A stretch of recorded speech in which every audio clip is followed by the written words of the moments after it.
All right, our next inductee into the CU Athletic Hall of Fame. From track and field, 1970 to 1973, Jane Frederick. It's only fitting that in this 50th anniversary of Title IX, that two of our inductees tonight were world-class athletes before the NCAA began sponsoring women's championships in 1983.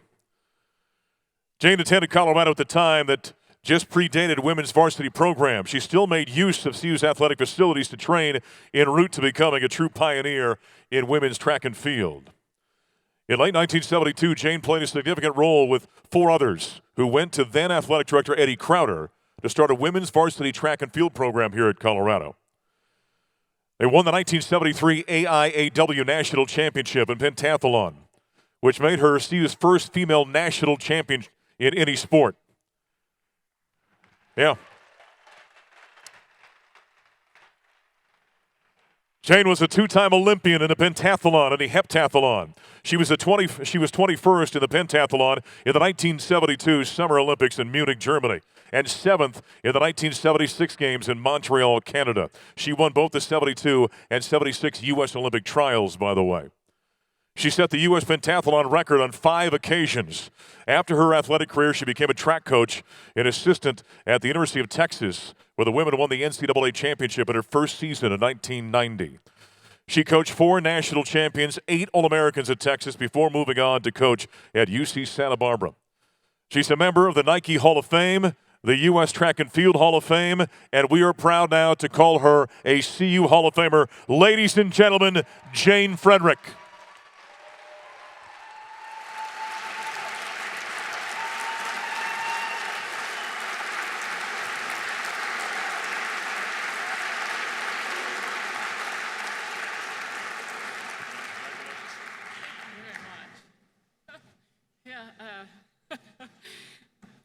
Where do I begin?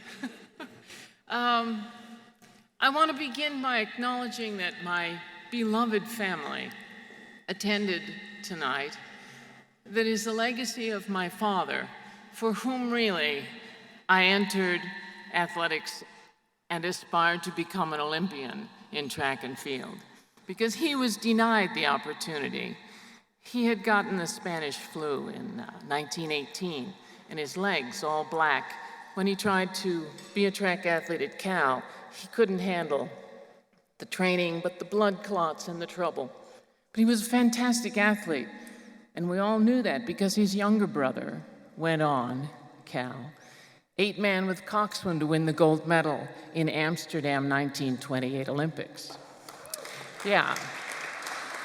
So this love that my father had for track, he was an official.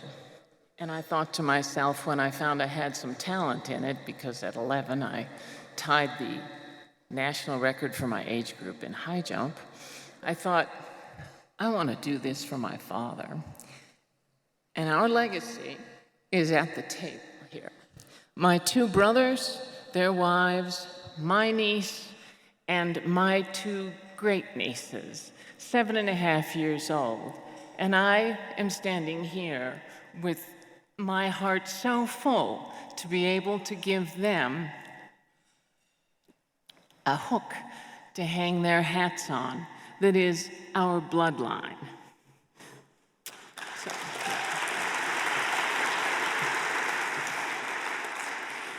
of course, I have to thank University of Colorado for finally looking into the deep, dark corners of those of us who they did not see for a long time. But in the light that shines, and I want to say I think it's the light that shines from all of those young women who then went on in track for CU to excel. Yolanda, Emma Coburn, their light shines so bright that it reflected on me back 50 years ago, and suddenly all of CU saw me. And I can't thank you enough for being willing to look backwards in that way. It's the only thing. That one year that I was representing CU, I was hurt. I had already been an Olympian, and I gotta tell you, I had a football boyfriend, ex, that when I came home from being a student abroad, I was working out to be, for the Olympic trials. I saw him in the field house, which is the only place I could work out. Because you have to understand, when I arrived in '69, I went to the track thinking, oh, okay, I'll do track. And I found a coach that came and said, no, girls, get off. Ooh. So it was a hard time. And even my boyfriend, who was a very nice man, but young guy, looked at me when I was working out in the field house while the team was cooling down there on a snowy day and said, are you still doing that running thing? So it was tough. There were moments when I didn't have a place to belong. But I have to tell you, there's a man in the room right over there. Forgive me. When I was so young and I had no one to train with, I had a roommate in my dorm room who was a skier from New Hampshire. She said, hey, come train with us. It was a club team. My coach, let me ask him, let me see if you can train with us. And the great Bill Marolt said yes.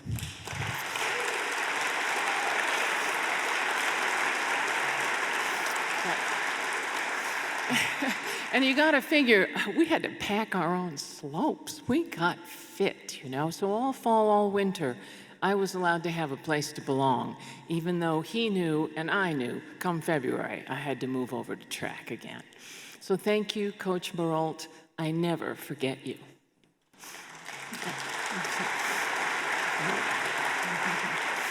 And so beyond that, I could tell so many stories, but I just have to say to all of you as I look out at you that what has happened to me, because I just graduated, I only did the one track meet. It's the only thing I ever did for CU. It was a track meet at Hayward State that was, it turns out, the national championship for women's athletics, and, well, I won it. And so, right, it happened. Right. But I should also point out that I had to sacrifice something, because my dear brother John, with whom I had lived here, he's also a buff, he had graduated a year ahead of me as magna cum laude. And I was like, oh, what? I can do something like that, because I was a 4.0. And so I graduated Italian, and I said, oh, can I do? It said, oh yeah, you could be summa cum. So I did everything asked, and took the tests, I did everything, but I had a thesis I had to write. And my advisor was a professor, and she wouldn't meet with me except on this particular weekend. But that was the weekend I had to go out to Hayward for that women's athletic national championship. And I made a choice. And when I came back, it was too late. I didn't do the thesis, I didn't get any cum laude. But look I'm here now. And the choice I made about athletics, I think might have been right. Right. And for sure, academics and athletics has gotten together, and they're much better friends now.